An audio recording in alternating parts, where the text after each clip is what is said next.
Welcome back to the Midnight Mirage School of Higher Learning. Salute what's happening to the ladies and gentlemen. And I want to thank everybody viewing the videos, whether you are a new person or an old person. Thank you and welcome to the Midnight Mirage. So in this evening's tape, we will go over the history and the inception of the United States of America. So we will look into the history of the United States of America. And we have a few basic questions that we want to ask ourselves, and we will do our best to answer them in this tape. If you want to grab a pen and pad, to write some notes, if you hear some terms or hear a reference or a book or something that I may mention, and you want to look at it on your own, feel free to do so. But these are the questions we want to ask ourselves. So 1, who created the United States of America? 2, who are the original organic Americans? 3, who established the 13 colonies and populated them? So we want to look at who created the United States of America, who are the original organic Americans, who established the 13 colonies and populated them. All right. The 2 primary references that I'm going to use is a book that I wrote, America, a Moorish Paradise of the Plumed Serpent. And the second book I'm going to use is called The Negro Question, Part 7, Swarthy Memoirs of a Black American Revolution, 1775 through 1783 by Lee Cummings. So that is The Negro Question, Part 7, Swarthy Memoirs of a Black American Revolution, 1775 through 1783, and my own book that I wrote, America, a Moorish Paradise of the Plumed Serpent. So for the introduction to this tape, we're going to start with my book on page 148 through 149, and we'll get a little bit of the objective and, as I said, an intro to what we'll be talking about. So starting on page 148. In Psalms 83, verses 1 through 6, it is written, quote, "Keep not thou silence, O God. Hold not thy peace and be not still, O God. For lo, thine enemies make a tumult, and they that hate thee have lifted up their head. They have taken craft counsel against thy people and consulted against thy hidden ones. They have said, Come, and let us cut them off from being a nation, that the name of Israel may be no more in remembrance. For they have consulted together with one consent. They are confederate against thee, the tabernacle of Edom, and the Ishmaelites of Moab, and the Hagarenes." End quote. The duels of Jacob and Esau / Isaac and Ishmael spill over into the American congressional seats of Philadelphia, with the dirty, freed, and accepted Castrato Masons attempting to steal the birthright of Moorish American nationals. With full-blooded Amaru Moors in Congress, the bleached-out founding fathers would have only so much power, being they were minorities and foreigners to America. So through Rosicrucian and Freemasonry, oaths of silence were taken about a grand conspiracy to overthrow congressional Americans. So what we have right here is basically in Psalms 83, the people of Israel, they were being conspired against by foreigners who wanted to erase their history, scatter them about, and cause confusion amongst the people. And, I thought that was a good introduction into why, so-called Black Americans today don't have an understanding of our history. Do we have any true allegiance to the United States of America? Are we Americans? So I just thought that was interesting, that connection between the Israelites and how they didn't know their culture and who they were, and so-called Black Americans. That's something that we still, seem to be dealing with as well. So what we're going to do now is we're going to move into the Negro Question, Part 7, where now we're going to go deeper and elaborate and get detail and answer some of these questions. All right. So we're going to start on page 4. So what we're going to do is, we're going to read, and when I see certain things I want to elaborate on that are important, we're going to pause and do so. And of course, we're going to go through the images that you see on the screen as well. Hopefully they show up clear for everybody viewing the video. So we started on page 4 in the Negro Question, part 7. Chapter 1 is called End of the Negro Question, part 6. So what he's going to do, the author, is he's going to go through several Caucasian scholars and so-called authors who, were living during the 1800s, some of them late 1700s and 1900s. And they're going to leave their accounts on who were the original people of so-called Europa or Europe. Because we know that the original 13 colonies, or the original United States of America, was started by people who were foreigners, and they were coming from so-called Europe. So we need to get a quick background on who are these original Europeans that were coming from Scotland, Ireland, Russia, Germany, Italy, France. Who were these people? All right. So that's what we're going to take a little bit of time to do real quick.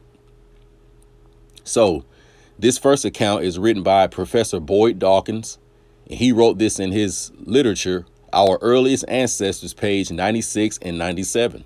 He writes, quote, "In the year 449 AD, certain Englishmen came from North Germany, south of the Baltic Sea, and pushed the Black Britain/Basque westward into Wales/Welsh, Westmoreland, Devon, Scotland, Cumberland, and Cornwall," end quote.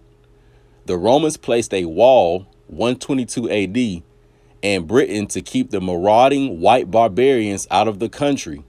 This was called Hadrian's Wall. So right here, Professor Boyd Dawkins is commenting on the Englishmen, aka the so-called wild man and wild woman of Europa, who brought in the Black Plague and disease around 449 AD, pushed the indigenous people of Britain, Scotland, Devon, Cornwall, Westmoreland, Wales, Cumberland, started pushing these people westward.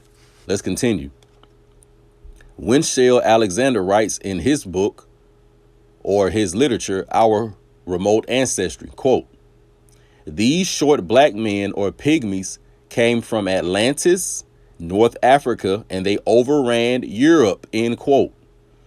So Mr. Winchell Alexander writes, these black short men, or pygmies, came from Atlantis, North Africa, and they overran Europe.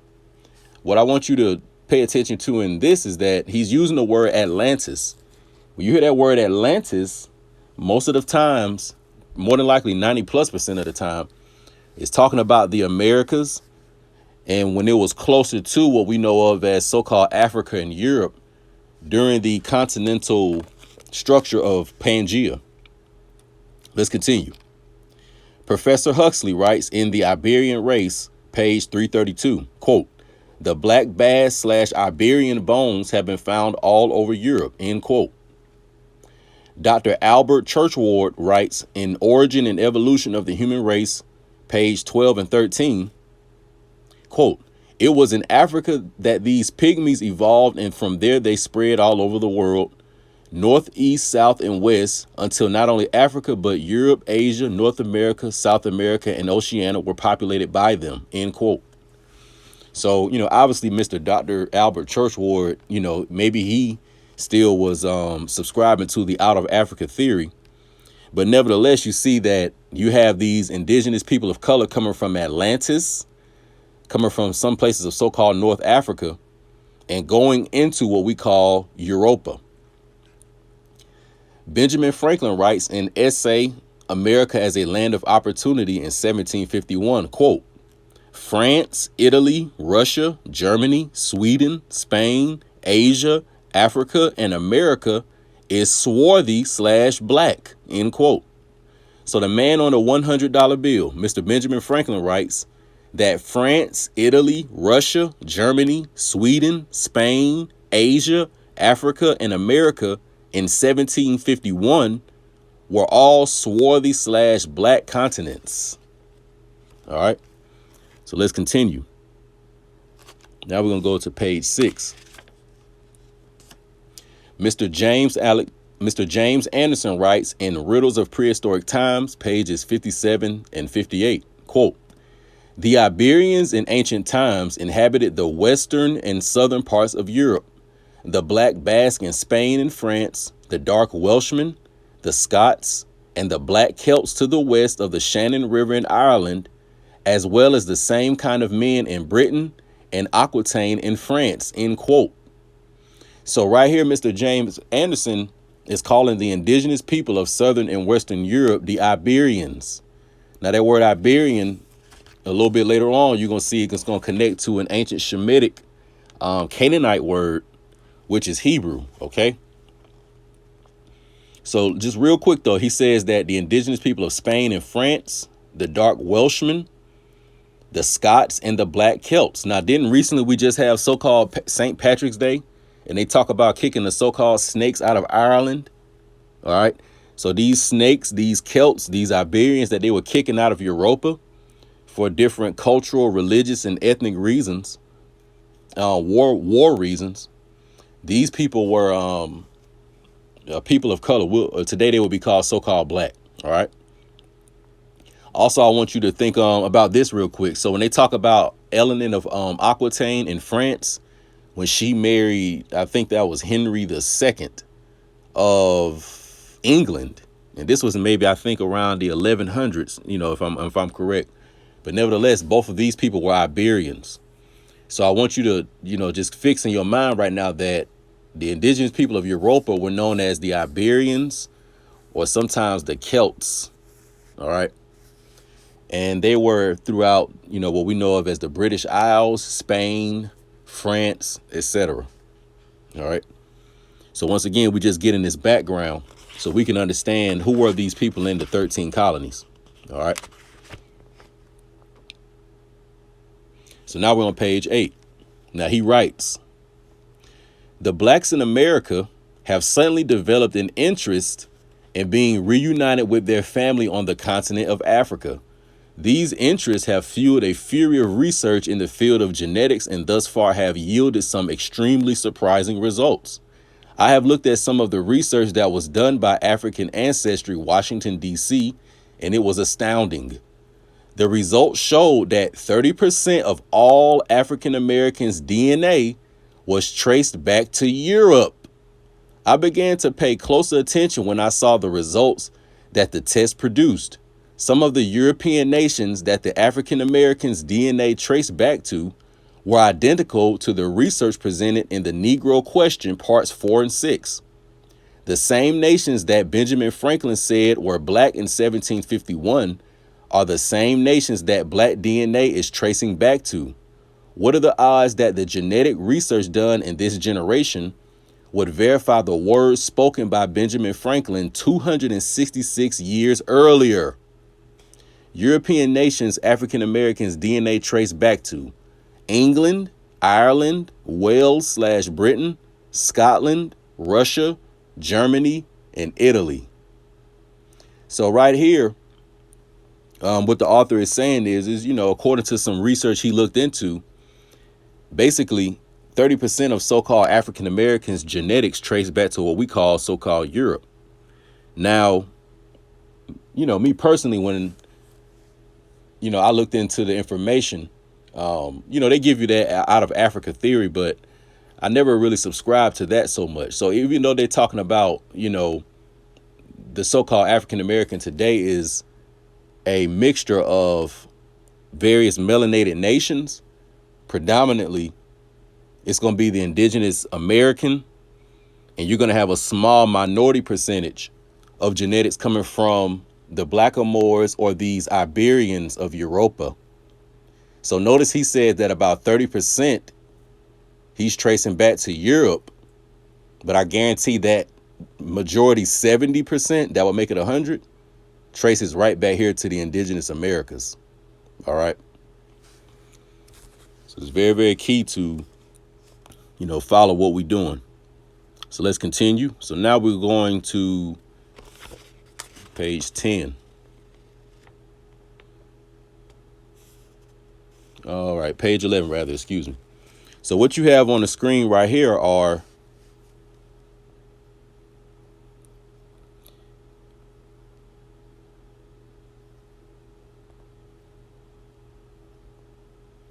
You have the black founding fathers of the 13 colonies. So now we're going to look into who actually were, the people that founded the so-called 13 colonies.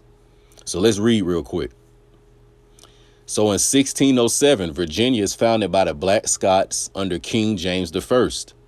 In 1620, Massachusetts/Maine founded by King James I. 1620, New England founded by King James I. 1632, Maryland founded by King Charles I. 1629, New Hampshire founded by King Charles I. 1636, Rhode Island founded by King Charles II. 1638, Delaware founded by King Charles II. 1663, North Carolina founded by King Charles II. 1636, Connecticut founded by King Charles II. 1681, Pennsylvania founded by King Charles II. 1663, South Carolina founded by King Charles II. 1664, King James II, Duke of York, founded New Jersey. 1732, Georgia founded by Black Germans, King George II. So from 1607 to 1732, all of the 13 colonies were founded. And the 13 colonies were founded by the Black Scots under the Stuart dynasty. And Georgia was founded by the Black Germans under King George. All right. All of these people were of Iberian descent or a Negroid melanated people, ranging in skin tone. All right. So we're going to go now to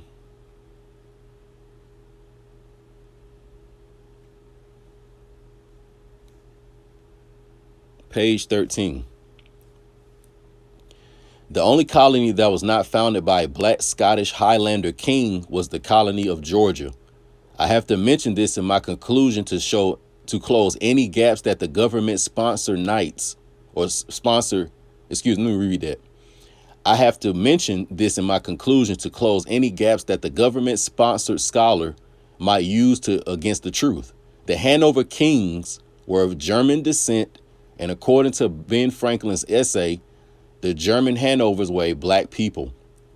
Ben Franklin wrote this essay in 1751, and at that time, the black German King George II was sitting on the throne of England, and that is a fact. The original translators of the King James Bible in 1611 made a statement on their introduction, and it reads, quote, "So that if on the one side we shall be traduced, if they lie on us, by popish persons at home or abroad, who therefore will malign us, because we are poor instruments to make God's holy truth to be yet more and more known unto the people, whom they desire to still keep in ignorance and darkness," end quote. So before we move forward, I also want you to understand that Christianity in Europe originally started under the Roman Catholic Church. All right. But the rulership and the nobles of what we call England broke away from them. And this is where you have the Protestant movement, and you have other denominations of Christianity. So keep in mind that although that they were all melanated people, some of them were Catholic in allegiance with the Pope and the Roman Church, and some of them were Protestant, and they still were, subscribing to the Bible, but they didn't identify themselves under the rulership of the Pope as the vicar of Christ, or, sitting on that throne of Osiris, basically. So you would have, a clash come from that a lot of times. And, of course, later on, we're going to find out that the Stuart dynasty and the Hanoverian or the German dynasty, they went to war against each other. All right. So now we're going to go to page 18. We'll go to our next image. All right. So right now what we're looking at is the three kings at the Ludgate, London. This image found at the Bucklebury Bank of London shows the images of three black kings and is dated to the year 1667. There are only three Scottish kings that can fit this timeline. King James VI of Scotland, which is on the far right. King Charles I of Scotland, which is in the center. King Charles II of Scotland to the far left. The balls in the hands of the three kings represent world rulership, and the only kings that took pictures with balls in their hands were the Byzantine kings. These black rulers of Scotland, Britain, Ireland, and England were Jacobites or Israelites, and this will be proven perfectly in upcoming chapters. The Jacobite rebellion of 1715 and 1745 was a famous black history moment in European history, and we know nothing about it. So as I was saying, the Jacobite dynasty in 1715 and in 1745 rebelled against the Hanoverian dynasty, which were the black Germans, and there were the Caucasian Slavs that were under that German feudal system in Europe. So this is when you started to have a lot of the Iberian Israelites deported and kicked out of Europe, aka the snakes being kicked out of Ireland and other parts of Western Europe. All right, let's continue. So now we're going to page 128. So as I said, as we've learned so far, the original 13 colonies were set up by the Iberians, or the melanated people of Europe that were coming from various countries. And this was predominantly done under the Hanoverian dynasty, who created Georgia in 1732. And all the other 12 colonies were created by Stuart kings from King James and his two sons. Okay. So you had these melanated Israelites coming from Europa. And the reason why I'm calling them Israelites is because they saw themselves as Iberians, descending from some of the sons of Judah that were placed throughout Europe and coming from other places. Because notice how they also said that, that those balls you see held in the hand of these kings right here, that the only other kings that did that were the Byzantine Empire, and they were in far Eastern Europe. That's where you get the Orthodox Christian culture of Russia from. But remember, in 1751, Benjamin Franklin said that the original Russians, the original Ukrainians of today, the original Germans were a swarthy people. So these swarthy rulers of the Byzantine Empire, they were also related to the swarthy rulers of the Scottish dynasty. All right. The kingdom in what we call today the United Kingdom. All right. So that's the world dominion of basically what we call Christendom. All right. Christendom. So these melanated Europeans, they came to the Americas, of course. And as we already know, there were already copper colored indigenous organic Americans who are already here. OK, so we know that. And this is why, Arthur Lee Cummins is saying that 30% of the modern day today, the so-called African American, the so-called Black American, that a minority percentage of the genetics is coming from these melanated Europeans, and a majority percentage of the genetics is coming from these original Americans. All right. So what we have right here, let's read. Benjamin Franklin said, quote, all of America is swarthy/black. And William Penn said, quote, the Indians are black. What happened to the black Indians? The whites committed genocide against the swarthy American Indians under the pretense of manifest destiny. Also the dumb diverses, also the Indian Removal Act. After the black Indians were exterminated, the whites assumed their identity and took their lands. This is how the white Indian came into being. When the whites began the extermination of American Indians, they created this cartoon, but I want to focus on is the color of the American Indian. So right here we have a cartoon in front of us that's called History Caricature of the Cherokee Nation, which is found in the Library of Congress. And obviously this is a melanated person that they are depicting as a Cherokee American or an organic American, an original American. All right. So I just wanted to focus on that part real quick, you know, to show that the original Americans and the Europeans, they ethnically were of the same phenotypes. OK, so when they started to mix, not all of them did, but when a lot of them started to mix, this created what you call today a so-called African American or a so-called Black American who has predominant Aboriginal ancestry. Let's continue. So this is a picture of President Andrew Jackson, French Huguenot, Basque blood, lithograph 1830, Library of Congress. So this is a depiction or an image of President Andrew Jackson, the man on the $20 bill. If we zoomed in a little closer, we can see that he's a copper colored individual, a man of color. So that image that they have on the $20 bill is a fake one. So Andrew Jackson actually was a man of color who had a certain self-hatred because he hated the indigenous American. And also this was created around 1830, which is around the same time he was leading his campaigns coming into the South and, you know, pushing out a lot of the indigenous Americans in what we know of as the Trail of Tears. So a lot of these were melanated United States of America members going against indigenous or, you know, original Americans. All right. So today they would call it so-called black. Excuse me. They would call it so-called black on black crime. All right. So we live in this shit. Let's keep going. So let's read. It says, this is an original print of President Andrew Jackson being depicted as a black Frenchman along with various black Indian chiefs.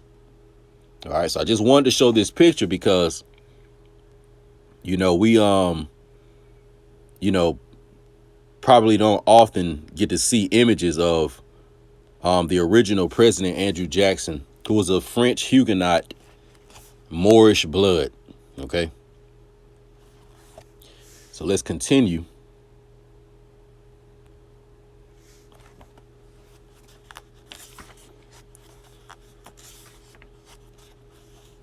So now we're going to page, let's see, page 180.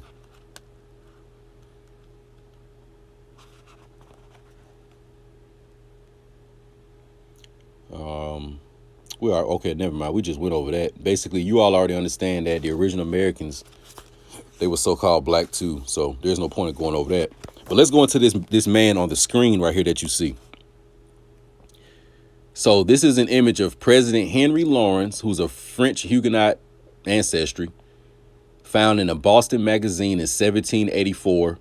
John Norman, The Hanging of Thomas Jeremiah, a free black man's encounter with liberty, page 21. Quote, Elkanah Watson, a young American merchant who met Henry Lawrence in France in 1782, remembered him as a pleasant and facetious gentleman of swarthy complexion, medium size, and slender form, end quote. This black Frenchman was the president of the Continental Congress, and he was one of the signees of the Articles of Confederation. This black former president of the Continental Congress was also sent to London to negotiate a peace treaty between the 13 colonies and the United Kingdom. Henry Lawrence was sent along with Benjamin Franklin, John Jay, who was a French Huguenot or a melanated person, and John Adams, a French Huguenot or a melanated person. So when you see them using that term, a Huguenot, like they saying a French Huguenot, what they basically saying is it's a French person who was the original French of Iberian descent. All right. They were a person of color. So this is Henry Lawrence, who was the president of the Continental Congress around 1782 or around the end of the American Revolution. And he was sent to, where does it say? He was sent to London to negotiate a peace treaty between the 13 colonies and the United Kingdom. So once again, this is a so-called black Frenchman. who was one of the original presidents of the American Continental Congress. All right. So next we are going to, let's see.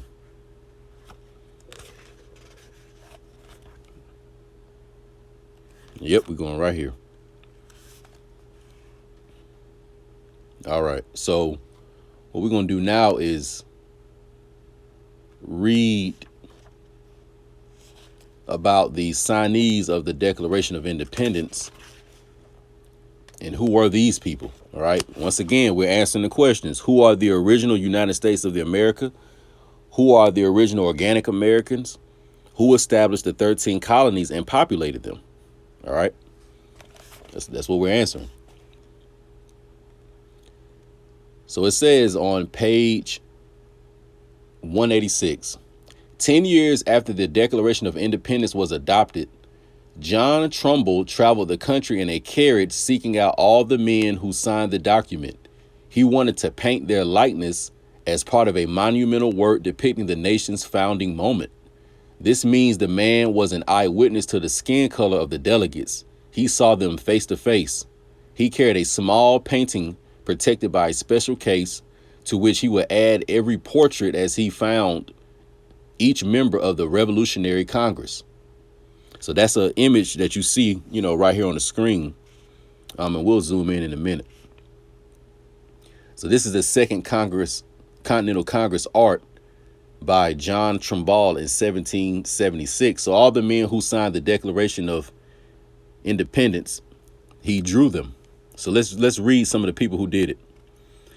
So these were the black Scot/Irish who signed: William Hooper of North Carolina, Philip Livingston of North Carolina, Thomas McKeon of Pennsylvania, Edward Rutledge of South Carolina, James Smith of Pennsylvania, James Wilson of Pennsylvania, John Witherspoon of New Jersey.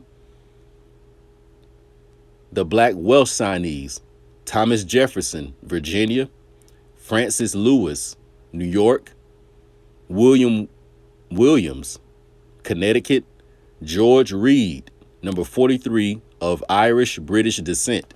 So as you can see that the 13 colonies and the people who signed the American Declaration of Independence, they were from different nations of Europe that were all here in the Americas living on the 13 colonies.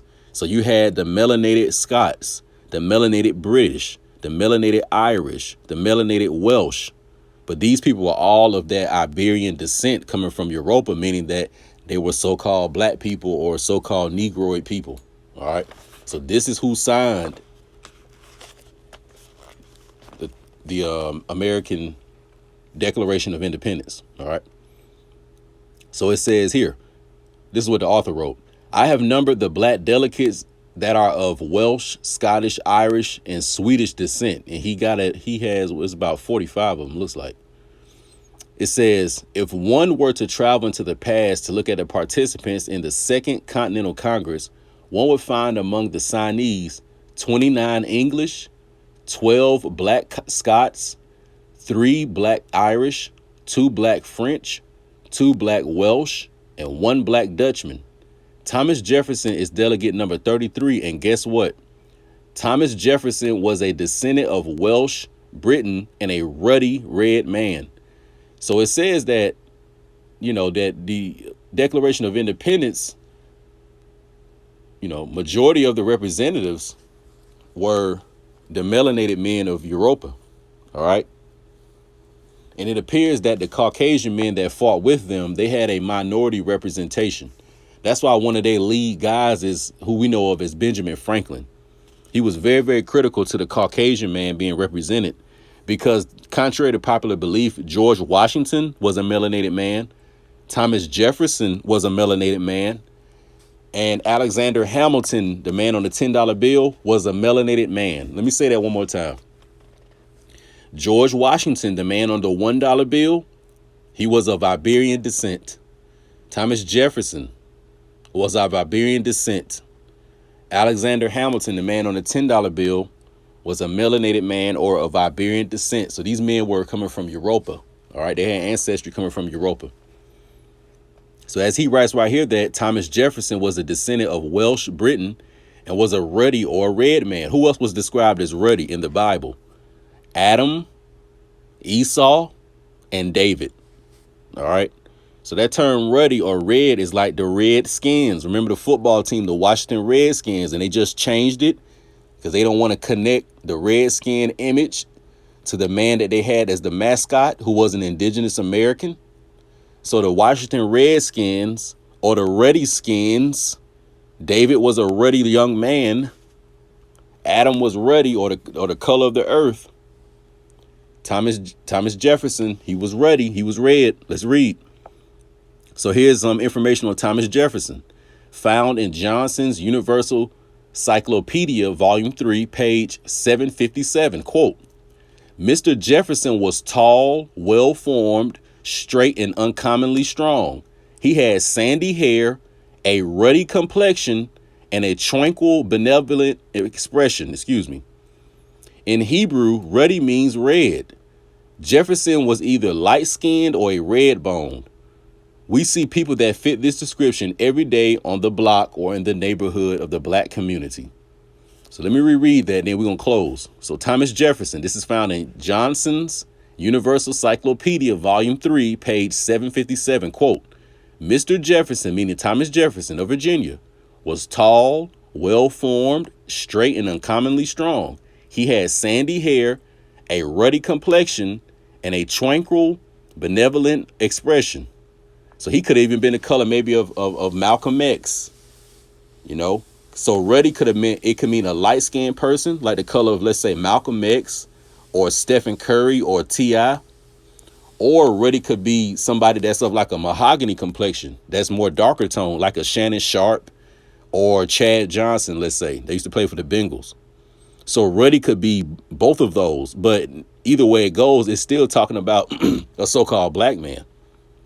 Okay, so ruddy could be like somebody that looks light-skinned or that's somebody that's so-called dark-skinned. So these are the terms they would use: ruddy, tawny. They would call a woman they would call the black woman a Moorish or a Jewess. These terms all still meant a melanated person. All right. So we just basically, went through our whole presentation.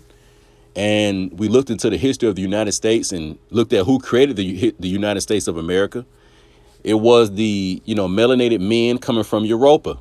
All right. Some of them were from the upper class. Some of them from the middle class. Some of them were from the lower class. But they were coming over here, leaving Europa for a variety of reasons. OK. And as I said a little bit earlier, you had a war between the Jacobites of the Stuart dynasty and the Hanover kings of Germany. And under these Hanover kings, you would have people like Oliver Cromwell and these white Englishmen that would later on, rise to power. So I'm going to go a little deeper into the feudal system of Europa and how the wild man and wild woman was civilized and worked as Slavics or slaves on the feudal system of Europe. And the plantations or the lords and the landowners of Europe were these Iberians, these melanated Christians, these melanated Muslims, these melanated Hebrews or Israelites of Europe. All right. And we'll go into that a little bit deeper on the next tape. So just to conclude and to wrap it up finally, so-called black Americans or so-called African Americans today actually, are the sons and daughters, we'll say, of the people who are already in North America that actually leased the land that we call the 13 colonies to the Europeans. So those are all your indigenous tribes. And they were also the melanated people of Europa who were coming over and, started and living and populating the 13 colonies. So, that's a little breakdown basically on, who we are. And the original United States of America was, we could say, something founded by us, but things went terribly wrong. In particular, when the Georgian or the Hanoverian dynasty of Germany took over. And once they were sitting on the throne of the United Kingdom, basically from that point all up until now, you either had a melanated person from Germany ruling the United Kingdom, or you had a Caucasian Slav who was raised up through the Freemasonic system or through the Haremage system as being a bed wench, the Caucasian woman, and they married into the line, and that's how they, got some type of power or a claim. So keep that in mind, that the original, you know, Highlanders of what we call Scotland, Ireland, Wales, we were more in league with that lineage. But when the Georgian or the, Holy Roman Empire of Germany, the Hanoverian dynasty, those, melanated people, when they took over, you had a rift, and you had people like Oliver Cromwell and other, Caucasian people started to be knighted and brought up through the Freemasonic system. And, through that, they started to kick out a lot of the Celtiberians and send them to the 13 colonies, not as slaves, but they were sending them as basically prisoners of war. And of course, they were accepted because they had already, like when you read earlier, King James and the Stuart dynasty, they were setting up colonies since the early 1600s. So when some of these, Jacobite revolts started to go on in the 1700s, people just came over here and they were accepted by the indigenous Americans and their, Scottish, Welsh, Irish, Celt, brothers and sisters who are already on the 13 colonies. So, that's pretty much what it is. But stay tuned for the next one. We out.